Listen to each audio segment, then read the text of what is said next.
omwana wange bwe yafa, rest his soul, partly why he passed was because amalwaliro gaffe mu Uganda, they couldn't cater for his needs at that time. Nali nina okuyiiya to try and save him. Nenkwata omwana wange ne mutwala Kenya. Mamulowooza tekinnuma buli lunaku. Njagala nnyo Kyagulanyi Bobi Wine obulamu bwange bonna tayagala Kyagulanyi n'akamu era olabira ddala nti tetukwatagana n'akamu. Buchayi chobo Teddy naluso ngambo kyancho oli mulokole. Gashumba va mu maka ga Teddy muwala wo tava ku social media siba tunda obusoro nawe amaka ga kulema.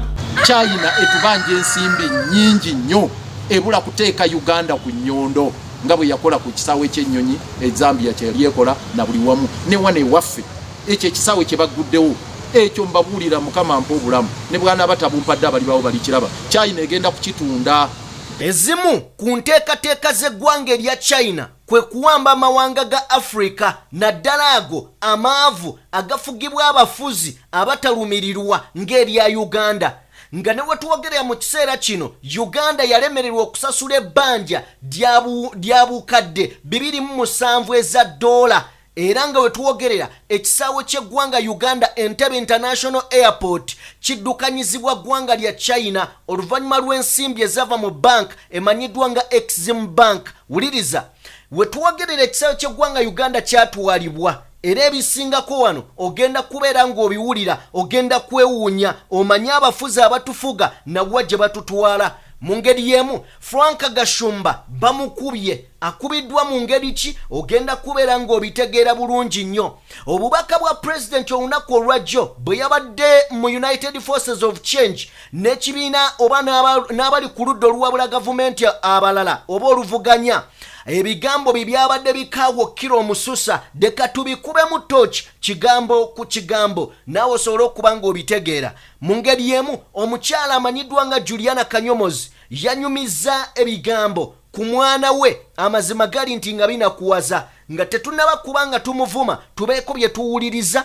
oba oliawo twongere okubanga tumanya n'okutegeera. Wulira, omukulu amanyiddwa nga Calvin Kayanja naye tasimatuse bamuyisizaamu eggaali tugenda kutandikiraawo. Mbaanirizaako mwenna gye musinzira okubanga mutugoberera abali mu bitundu by'ensi ebyenjawulo, omukutu oli ku DPTV Uganda era njagala kusaba gwe wenna mpuliriza wa video yaffe like giteekeko ekigalo esobole okubeera ng'etolontoka emisinde gya yiriyiri. Mu ngeri y'emu nga gwe mulundi gwe gusoose okulaba channel eno genda maaso n'okubeera ng'osubscribinga bingi ogenda kubeera nga mukwano gwange obitegeera. Njagala muganda wange Kobza kubuuzeeko atusobole okubanga tutandikirawo mu speed ya yiri. Yes, abera Kobza nsajjime abatuulawo okubaako n'ensonga ezimu zetusensula musobole okuzinnyonnyoka. Nga ne leero tutuddewo era mbabuuzaako gwe wena gy'osinza okuwuliriza DPTV Uganda nti how are you doing? Okay, njagala kubeera nga Kobza tutandikirawo wabula waliwo message ennyumidde enkya y'olunaku olwaleero. Message abaana batandise okukyusa ebigambo. Gwe nga wonogamba nti no nja kwagala okutuuka Lake Victoria weerikala ebigambo byakyuse. Omwana agambye Joyce wa Mango Kayimba Karema Namakula nja kwagala paka Pastor Bujingo waliyogera amazima. Bamuna sanso okusekera mu nda naye kiba kitegeeza nti taliyogera amazima. Okitegedde ebyali kyadi byonna alifa nabyo ate ne bwalifa aliba tabiyogedde teri mazima mu ye abaana kale mu ngeri y'emu njagala kubeera nga nkutegeezaako gwatuwuliriza nti ng'ogyeko abayimbi abalala abalina ennooma ku His Excellency Robert Kyagulanyi Ssentamu bano abalenzi aba B2C bawubyeyo kolubu lw'ekigere ne bamubongako nga bwe tumanyi nti president mwaniriza amazima amatufu yabaaniriza ne Big Haga n'abagamba abaana bange naye atugamba naffe nti tukirize oyo yenna abakomye okitegedde. So B2C big up on yourself. Mwebale kubanga mwawubyeyo olubu lw'ekigere ne mutatya abasinga batya okitegedde. So atubeebaza buterevu njagala tube nga tweyunga mu mboozi. Kobzi tugenda kutandika n'emboozi ya ya Calvin ya Gashumba. Franka Gashumba ne Calvin Kayanja bayingidde nnyo famire y'omusajja famire ya bujingo bayingidde nnyo amakagi so balinga kati beboogezi ukitegedde. Calvin Kayanja yavuddeyo n'alumbagana Teddy n'agamba musimanya ekikaze kitalina magezi ogana otya abaana b'omusajja ogenda balabe ku musajja nga yasimatuka amasasi emagombe yasimbayo kitooke naye nga ddala Calvin amazima amatuufu bujingo yasimbayo kitooke ye yamulaza ku mugongo tubeere b'amazima yagamba mbu yamulaga ddala gwe ku byolaba ebigenda mu maaso n'obulimba obujjudde pasita bujingo ddala yasimbayo kitooke so okusimbayo kitooke abaana baasabudde Franka Gashumba bonna tebalina magezi because olwayo naye ayina embeera ze ezo ayina ebimuluma mu family uye kunyini Gashumba. So mbadde njagala tulaba akatambi kano when we return back tugenda kubeera nga tweyongerayo mu bigambo ebirala nga bwe bizze. Buchayi chobo Teddy naluso ngambo kyanti oli mulokole. Gashumba va mu maka ga Teddy muwala wo tava ku social media siba tunda obusoro nawe amaka ga kulema mulekerawo okugwirirana mu maka g'abantu n'okwonoona abantu gwana olumirirwa bujingo ndaba mwena mufaanana bujingo y'omulokole bujinga yavaayo n'agenda n'akwana Teddy n'amusanga owabo si yamusanga mu bbaala n'amusuubiza ensi n'eggulu n'amuleeta n'amwanjula n'agenda mu kyaki n'alayira mu bubi mu bwavu ndibeera naawe okukakana n'alyoka amusuulawo n'awoza ekitulukuto yali alayira biki si yamugya mu kyaki oba yali amugye olowooza yali amugye mu bbaala mulekerawo okuwolereza ebintu ebitajja abaana be bakulu bajja kwewolereza bamanyi kiki omusajja yakyawa omukazi n'ayimirira katuuti n'abulira omukazi tamujja mu mawulire omukazi n'aba omukazi okukakana ntutandika okulowooza nti omukazi ayesiba nnyo ku musajja wuyo awumuddeko asirise mutandise okumwewungungako mujja kukkiriza takyayagala busiru yabeesibako kimala mulekerawo okusinikirako omukazi amannyo namwe mwennyini mwina amaka g'abalema kawalako kasiba wano katunda ebitundu byekyama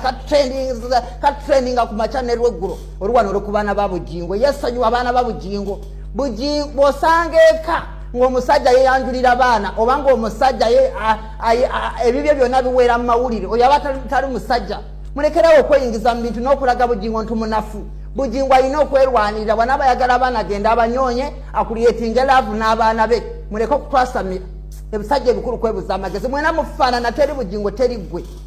Okay, oyo ye Franka Gashumba nga bamuyisaamu abaana baamukubye abaana baamukubye olemererwa okwasaganya famire yo atotereze eyo omulala nejjukira abafere beetegeera pasita bujingo amazima gali nti nze mu nsonyi okyogera mufere kubanga nakulaza akatambi k'omukulu amanyi omugenzi pasita yiga yagamba sisobola kuzimba nnyumba yange ng'eya mukama tewedde era gundi pasita yiga yafa talina nnyumba yasulangawo ku kyaki naye ono azimbye amatiribo n'azimbye embiri ekiraga nti enju ya mukama si kikulu yagambye tujja tugivanako okitegedde so kakati nga bwe tumanyi nti ne Franka Gashumba najja nkulaga nti bamukwatako ne stampu z'ensi ne bamukwatako ne pasipoti z'amawanga ag'enjawulo ne bamukwata nga banka ya DFCU ne bamukwata nga yeerimbise emmanya ga foreign minister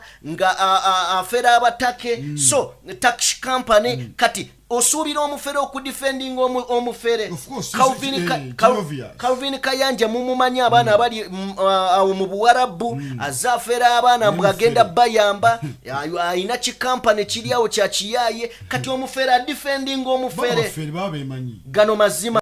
Waliwo olutalo Cobbs olugenda mu maaso wakati wa Mathias Walukaga n'omukulu amanyiddwa nga Big Size Bebe Cool mutabani wa Bidandi Sali okitegedde Bobi Wine yamukubira akayimba n'amugamba kola zizo leka kwesimisa abalala ayina ekiche ng'ogyeko ennyimba ayina ekichengo jeke nyimba emmotoka javuga ennene hama bamukuba masasi bwe bamuweze mu jjanjaba n'agulamu emmotoka ago mazima sikwonjedde okitegedde era waliwo ne yamubuuza gye buvuddeko n'amubuuza gwe bebe kiki wali oguze ku ssente zo ezizo era otubuulire okola mulimo ki ng'ogyeko nti bakuwa buwi mu 7 okitegedde ekikyo mu nsi ki kiwatule so kakati omukulu amanyiddwa nga Walukaga yamuyisizaamu eggaali n'amugamba nti sikwagala kuba naawe tonjagala okitegedde n'amala n'amugamba nti nti byetukola byanjawulo mpagira Bobi Wine n'omutima gwange gwonna gwewagira mu 7 twawukana nyimba message oyimba gasiya okitegedde kati twawukana njagala katono nnyo tulaba olutalo lw'abana abasajja olutalo lwabwe luvudde wala era tugenda kwogerako ampuliriza ogenda kuwulira kuwa oba oliawo ebintu bino gye byatandikira birimu Raymond Namakula by the way tanjagala simwagala Dala kugamba ebigambo bino tanjagala simwagala tambuuza simubuuza tamisinga simumisinga tagenda kundaba uwe ne wange tajjanga yimba message nnyo ayimba mutali message n'akamu kitegeeza twawukana nnyo si kasasiro ayimba mutali message n'akamu njagala nnyo Kyagulanyi Bobi Wine obulamu bwange bonna tayagala Kyagulanyi n'akamu era olabira ddala nti tetukwatagana n'akamu so you're not friends. We are not friends.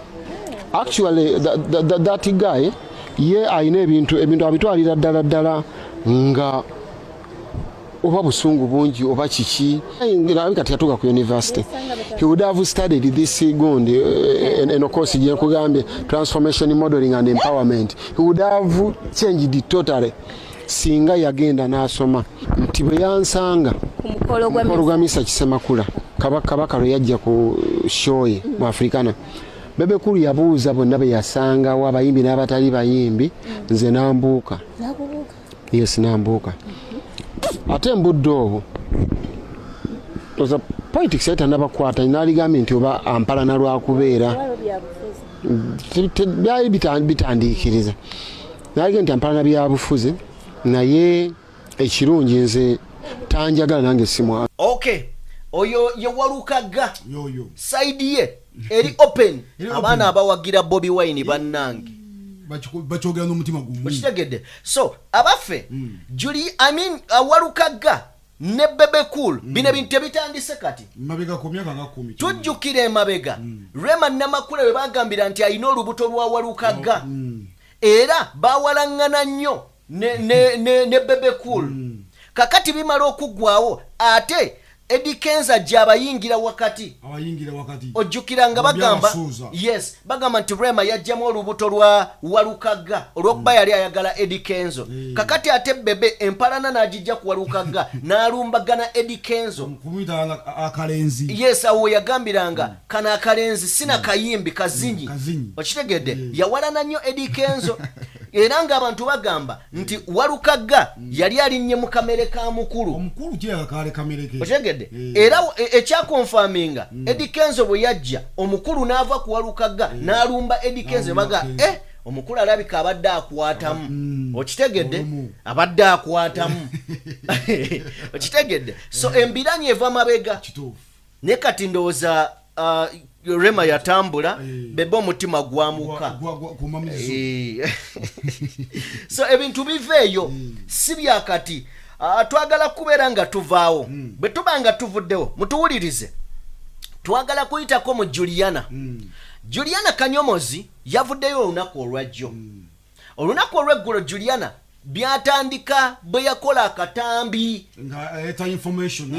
yes awendowooza ku bantu engeri gye bali muku abantu basanyukira abafu ennaku zino naye kyeyerabira Juliana lwaki basanyukira abafudde era bamubuuza nti gwe wafiirwa omwana twasanyuka kitegeeza bano be tusanyukira balina bye bazze bakola abantu okitegedde okugeza Edi tumwine bwe yavayo n'agamba poliisi erina olukusa olukuba abantu amasasi wali oyagala bwafa abantu banakuwale kale tukitwale kobzi banaye munsonyiwe kino sinze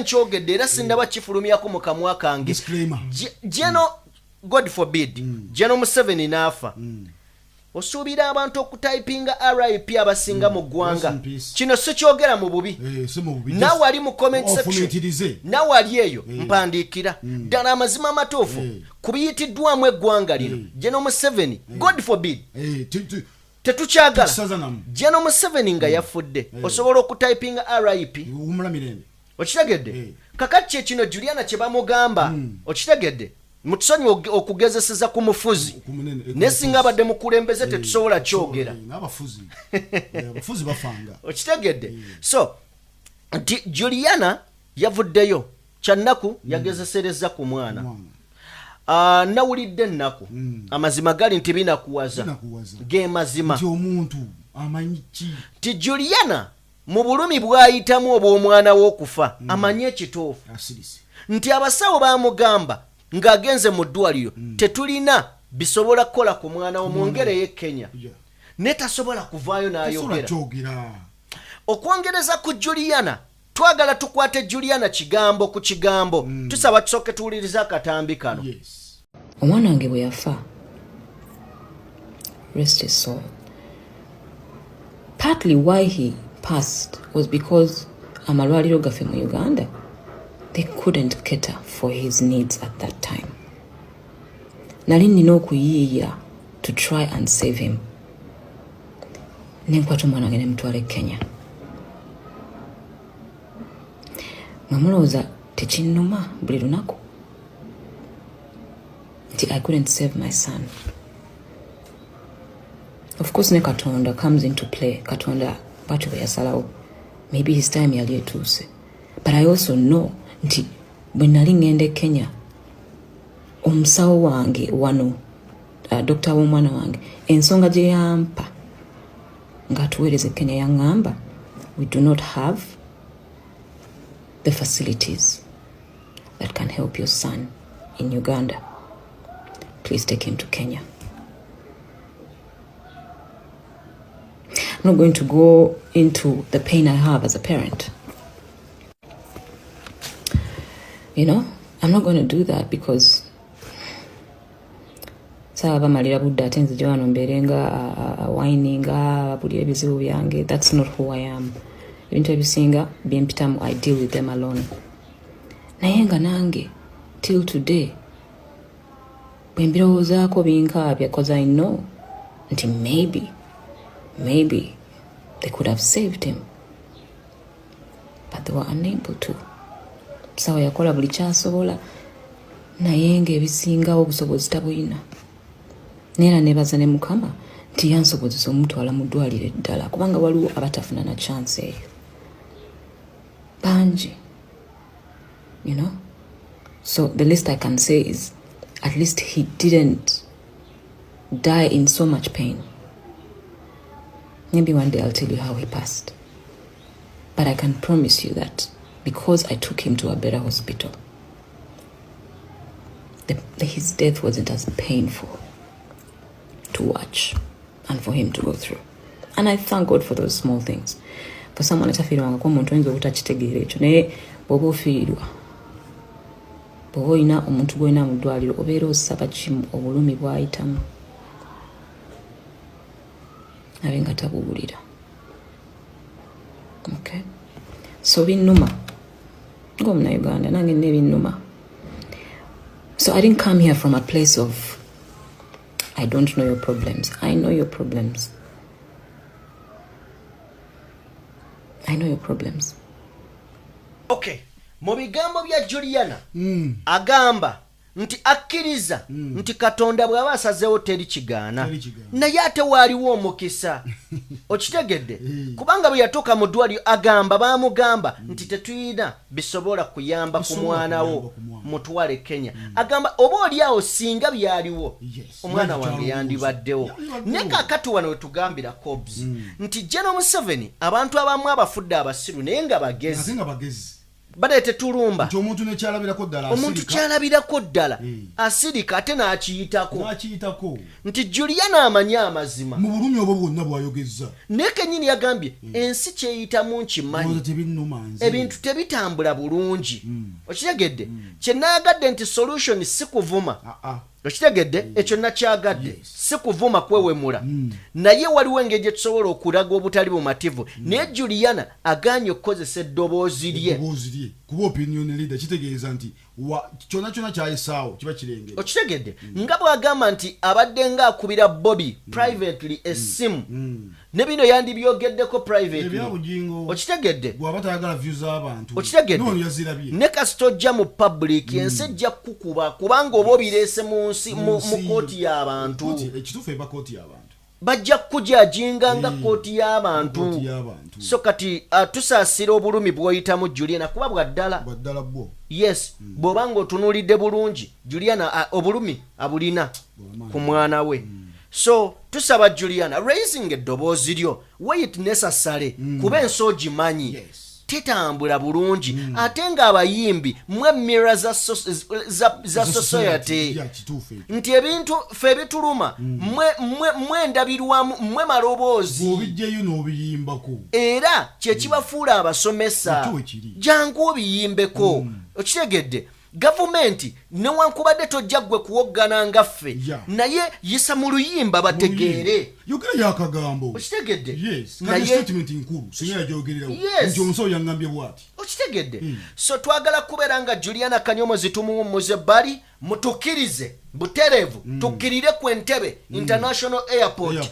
ekisaawe ekyandibadde ekya Uganda atuwuliriza tuyina ennyonyi mu Uganda ezitasukka 6 Idi Amin Dada agenda okuva mu bukulembeze nga tuyina ennyonyi ezisukka mu 16 zonna nga zina roots atuwuliriza roots gy'emirundi ennyonyi gyetambula oba gyegenda gye zituuka wano mu Uganda ebintu byatabuka mwami Museveni yakwata obuyinza yasooka kutunda nnyonyi ne roots n'azitunda twebuuza ssente ze yatunda zaalagawa olwaleero yakomezawo Bombardier Air Force weeziri ennyonyi ezitawera na 6 zikoma kumpi kakati ekikwasa ennaku kye kino Kobzi nali nnyumiza abantu bano ngamba nti eggwanga erya China lirina enteekateeka ku mawanga ga Africa. China y'emu ku nsi ezisinga abantu abangi population mu nsi yonna okitegedde so China eyina enteekateeka nti ewola sente amawanga ga Africa nga sente zeebawoze eyagala eyisizeewo mwezi balemu okusasula ekwate era abajjukira obulungi abajjukiza eggwanga erya Zimbabwe lyali lifugibwa na mukadde Robert Mugabe mu kiseera kino lifugibwa Emerson Mnangagwa kati nnyo sajjimi abatuwuliriza mu ddakiika ng'emu n'ekitundu kambaweyo kati nnyo kalinga kapreamble enyanjula oba emabegako waliwo wano mu Africa kyalo scramble and partition of Africa ebiseera ebyo nemwetwalabira abafuzi b'amatwala Abongereza ba France ba German nebajja ne batwala amatwala gama ga Africa China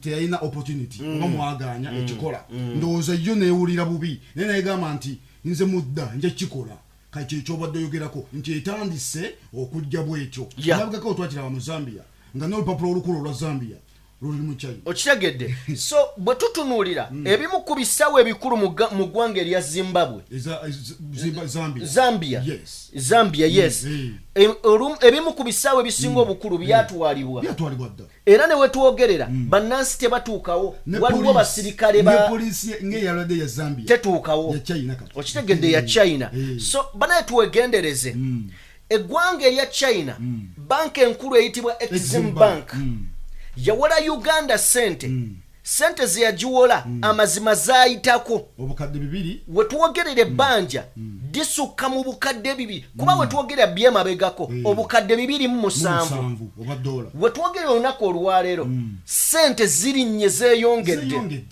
era ekisaawe mujjukira bulungi ow'ekitiibwa Joel Ssennyonyi akyali boosi wa Kosasi yajja n'atulaga butereevu nti sente ezikolebwa mu Uganda ku kisaawe sente ezo zigenda China n'esooka ekola embalirira yaayo n'eraba mmeka zeetuddiza obumu ku buwaayiro obuli mu Uganda okumanya General Museveni odibaze Uganda n'okatagga obumu ku buwaayiro bwe bakozesa General Museveni ne gavumenti ye nti ne bwe giba mirimu nga gigabibwa China yeteekeddwa okusalawo Uganda efunako abakozi bameka okitegedde ne China efunako abakozi bameka era ne kizuulwa nti China yeeba n'abakozi abangi okitegeera so tutuuse olwaleero ng'ekisaawe kya Uganda kifuuse ekisekererwa Entebbe International Airport eyandibadde Uganda Airport International Airport olwaleero yatwalibwa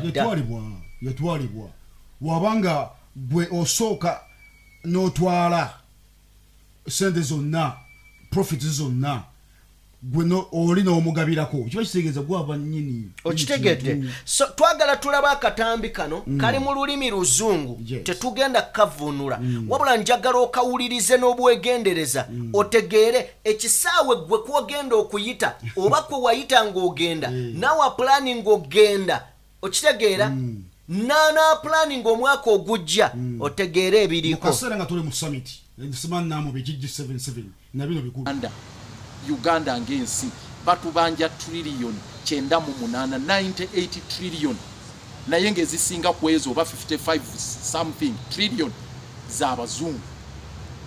China etubanja ensimbi nnyingi nnyo ebula kuteeka Uganda ku nnyondo nga bwe yakola ku kisaawe ky'ennyonyi Zambia kye yali ekola na buli wamu ne wane waffe ekyo ekisaawe kye bagguddewo ekyo mbabuulira Mukama mpa obulamu ne bwana batabumpadde abali bawo balikiraba China egenda kukitunda eyo tamino gye bagguddewo Entebbe China egenda kugitunda esaawa yonna just tukubirira bukubirizi tubayinga time naye time egenda kujja at least bali babaddewo ke bayina naye China yo nsuubuzi kakati nam tulina abasuubuzi abali mu government nga bwe nabagambye abafaananako nga Iberia Imperial British African Company ya Captain Lugadi ndabano bwe bafaanana. Meanwhile, Uganda has lost its only international airport that it had to China after it failed to repay its loan. Now, Uganda is the latest African nation to fall into China's debt trap and has had to give up one of its key national assets to China because it was not able to repay the installments of the loan. In 2015, China's Export-Import Bank had lent Uganda a sum of $207 million. The loan had a maturity period of about 20 years, including a 7-year grace period. But African media outlets have reported that the loan had repayment conditions, which allowed the Chinese lender to take possession of the Entebbe International Airport, the only international airport in Uganda. Now, last week, Uganda's finance minister apologized to the parliament for mishandling the multi-million-dollar loan. And according to the African media, a delegation of the Ugandan officials visited China earlier this year in an attempt to renegotiate the clauses of the loan agreement. But all of this in vain.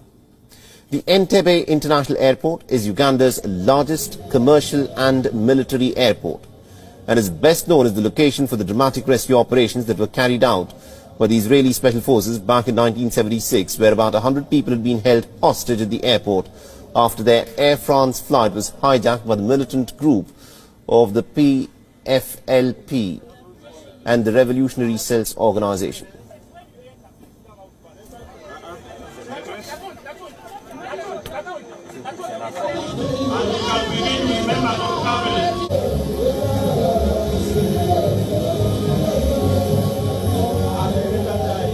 Okay, ako ke katambi bye biri mu Uganda nenga babikweka bwovaawo nga minister Chris Baryomunsi ng'ayimirira ng'abagamba muyimirire ku kkubo musimayiringe abagenyi balabe president yabagambye tetujja gasinikayo nesajjimi nga tujogeddwa omusajja omaye kukuba eŋŋuumi n'agamba nti seka ekigambo ky'otera okukozesa ono nawulidde olunaku olwajjo nga retired Kanokiza Besigye akyogera eno junta government omusajja yakyogedde nenzijukira kobs ekigambo ekyo nenga okay katufune president Minister Museveni nga bagamba mudde kukumusinika amannyo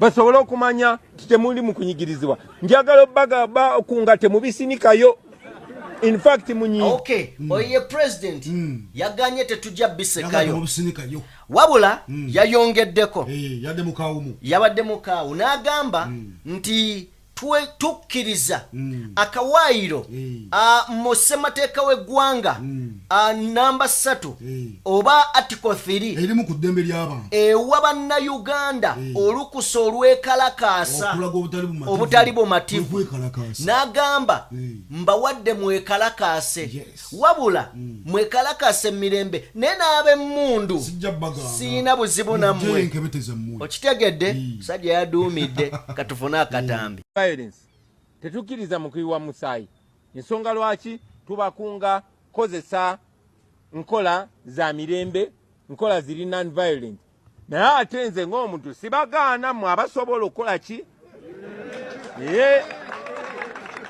naye nga ffe tuli wano okubakunga to non-violently rise up unarmed and assert your will and restore constitutional rule. Tubakunga okola buli kimu kye musobola. Mbadde ndaba ku social media abasinga mwatusookayo nadda. Tetusimbudde busimbu. Ako ke katambi. Ebyo byonna nga tebinnabaawo yabagambye mbatadde. Twekalakaase. Waliwo enteekateeka z'olunaku olwokuna. Obadde okimanyi nti nno bagenda kutandika okutambula ebitundu by'eggwanga as United Forces of Change.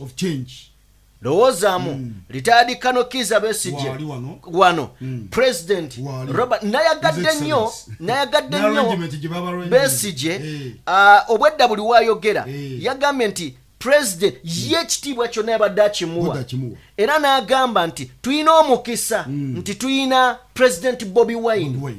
Okitegedde so nayagadde nnyo ebigambo bya Besigye nerowoozaamu tugenda kutambula ebitundu nga Besigye waali President waali Erias Lukwago waali tuyinawo Joel Ssenyonyi waali tuyinawo Alex Waiswa Mufumbiro nga tuyinawo Mugisha Muntu. Okitegedde nga tuyinawo anyono Semuju Nganda ndowoozamu ku combination yeyo nga amazima gali nti egenda kuzoganya mwana bakulembezemu mwandibadde muwe eggwanga kwegamba ekirabo ne mukkiriza ne mukolera wamu ne mulwanyisa omusajja okitegedde so njagala katono nnyo tufune ku bigambo bya Dr. Besigye yayogedde bulungi olunaku olwajjo.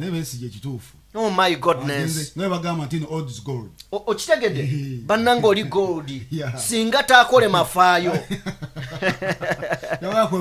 all is gold kitegedde so katufune ebigambo bya Besigye yagambye tetwetaaga kutuuka mu meefuga ga Uganda nga Museveni akyali president. Ekitegeeza nti nabana yabawadde nti naffe tukomewo ku drawing board abaana ali mu struggle ba Umotsekka balumbuye so actually ebigambo ebyabaddewo ku lukuŋŋaana olwabaddewo Katonga olwa United Forces of Change lwabadde lukuŋŋaanya Lumbuye Wumalukiseka n'entalo eziriwaawo so ndowooza zaagasse bulungi tumanye ki kye tulwanira twegatte buli we tugezaako okwedividinga omulaba asanyuka kuba ffenna tukimanyi nti General Museveni byasinga okukola ye divide and rule so katufune ebigambo bya retired Colonel Kifefe Kiza Besigye onaavuganyiza okumala emyaka 2 byebisanja 4 kuva 2 okutuuka 2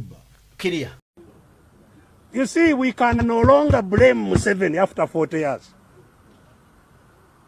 We must start blaming ourselves.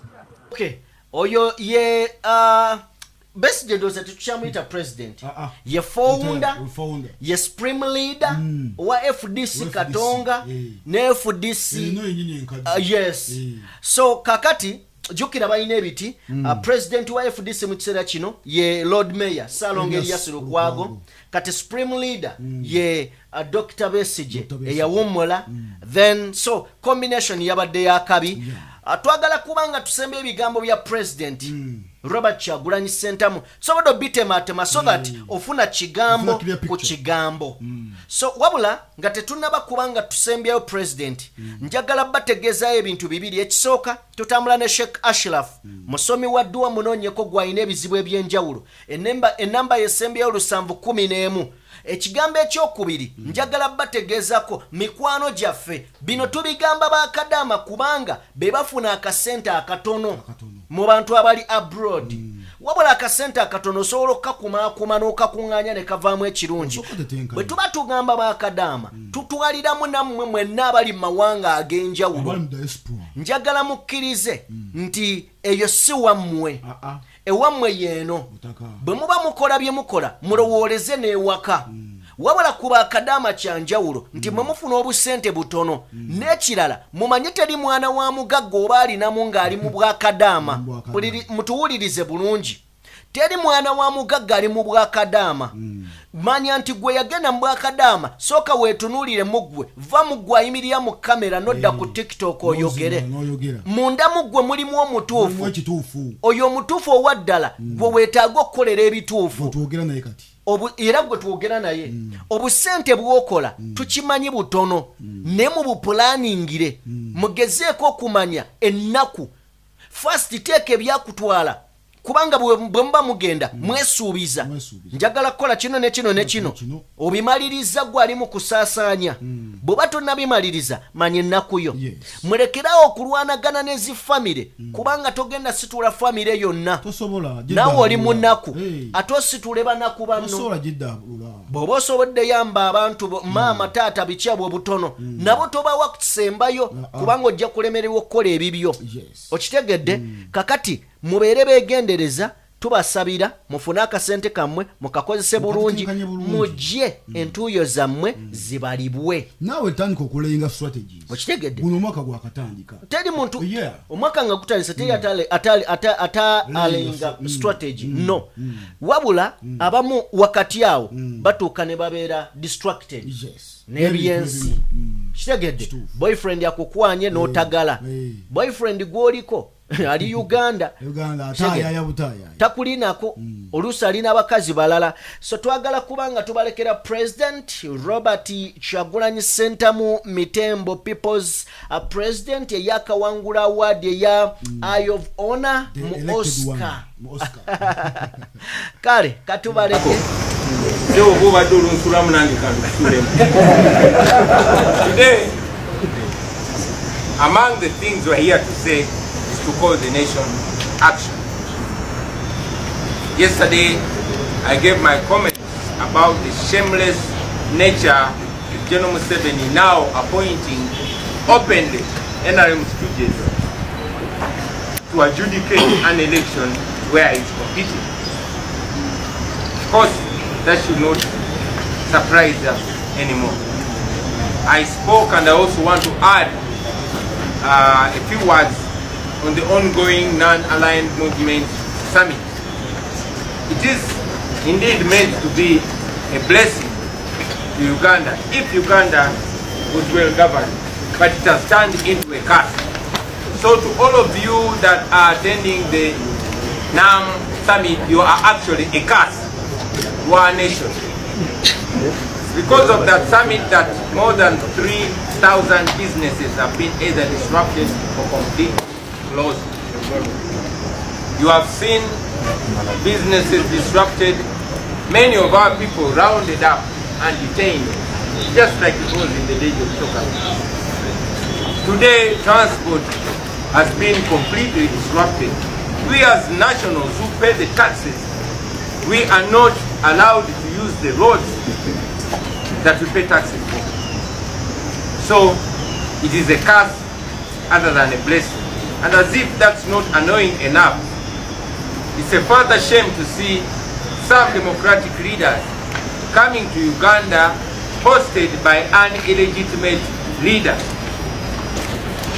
You are being hosted by a man that has captured us on gunpoint. It's not a legitimate leader, so you are here to endorse oppression against the Ugandans. You're here to endorse dictatorship. We know that there will be a day when we shall have summits that will be beneficial to the businesses of Uganda and to the people, and will bring pride to Uganda. I mean, are you not surprised to see that Museveni's minister is ordering us to smile as you pass our road?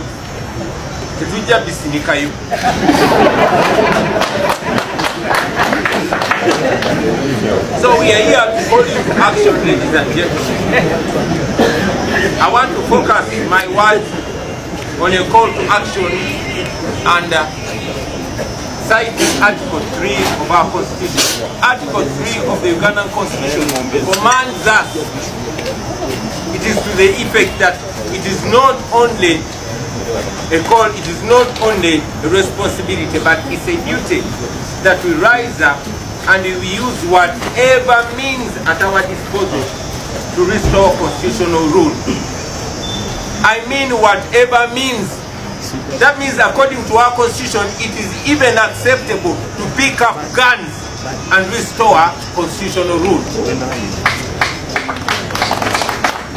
And clearly, General Museveni has abused constitutional rule. He has abused all tenets of the rule of law in Uganda. So any means used to dislodge Museveni, any means used to restore constitutional rule and the rule of law are acceptable as per our constitution. However, for us, so much has been said, so much is going to be said. Just yesterday, I spoke to the nation, and I spoke quite about a lot that has been said here.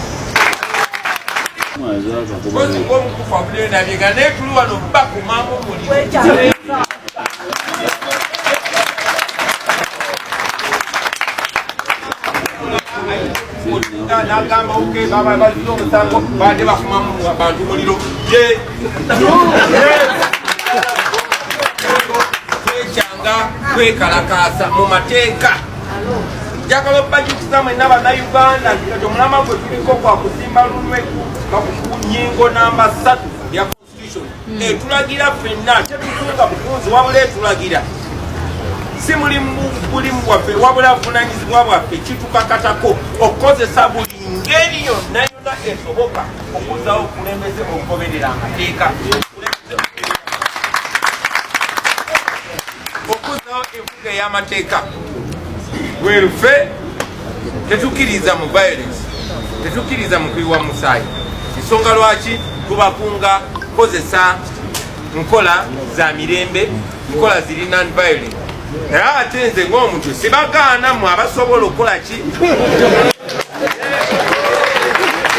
naye nga ffe tuli wano okubakunga to non-violently rise up unarmed and assert your will and restore constitutional rule. Tubakunga okukola buli kimu kye musobola. Badde ndaba ku social media abasinga mwatusookayo nadda tetusimbudde busimbuzi kati twasimbula dda ne tubadde tukyasondalo ne kati tukyasondalo nammwe gye muli twagala obbazaamu amaanyi omulodi w'ekibuga kyogedde tetuli wano jasigata bibiina byabufuzi tuli banjawulo era tetuli wano kwogera ku nsonga ya kulonda kuba oba oliawo ezo ensonga tetunazikwatanako basobole okumanya temuli mu kuyigirizo njagala obbagamba nga temubisinikayo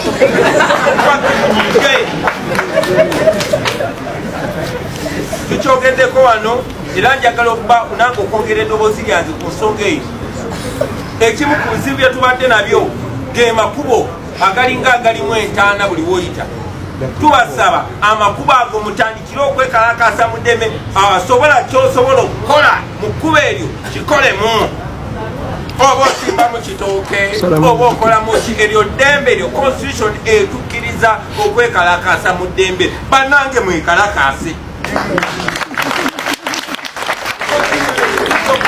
kyonna kyonna mu mateeka njagala okumaliriza nga mbagamba nti gavumenti ya Museveni ne wano tulwandibadde tetwiriiwo mukimanyi bulungi nnyo singa batukubye dati ya gaasi naye kubanga bali mu kuteekako feesi baagala okulaga tubakkiriza n'abaopposition okusinkana kakati njagala mukozese eno chance mubalabise mubalabise wabawo empisa omuntu zatakola omutaiminga we banamulabira mujja kulwa okufuna chance eno endala so yonna yonna gy'oli munauganda oba oli omukuffe oba toli omukuffe oba oli munnabyabufuzi oba tobiriimu labisa mu ngeri yonna yonna esobola oba owanika kipande nga bayitawo n'ogamba bannange tuli basibe oba mwoganye ne mugamba abo babbi kuba abatufuga babbi Museveni mubbi n'abantu abamwetolodde babbi. So kubasaba muveeyo na gye muli, ffe tujagenda maaso byonna kye tusobola nga ffe era nga tukwatidde wamu ne bannaffe bonna bonna abaagala enkyukakyuka. Tujja buli program eneebeerawo eneeyamba ocreating awareness n'okunafuya Mwami Museveni nga tukola bye tukola ate nga tukola ne bye tukola ne bannaffe bonna. Nammwe njagala okubakunga bannange mwenna abali mu pati zaffe ez'enjawulo. Ebiseera bingi nnyo tubadde tugezaako okwatagana ffe abakulembeze ate nga mmwe mutuuzoganye tukwatagana ate nga mweno musojjasojja kubanga oyagala oba kansala kubanga obagala oba meeya oba MP nga mwemekinga kiwa tetukwatagana ye mmwe balaba abasinga.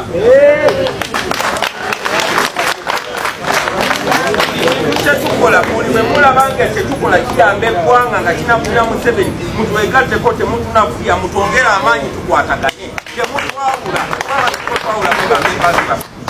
bwe munatuyamba okukwatagana ne mutuyamba okwesigaŋŋana okukwatagana netulira ddala ku mukulembeze asemba waggulu paka ku mukulembeze asooka wansi kijja twangwira basebo ne banyabo.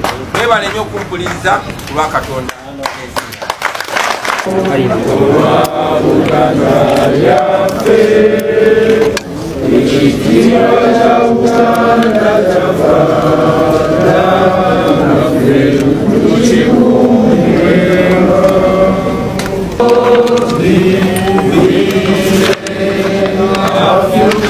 In thy heart, united, free for liberty, together we'll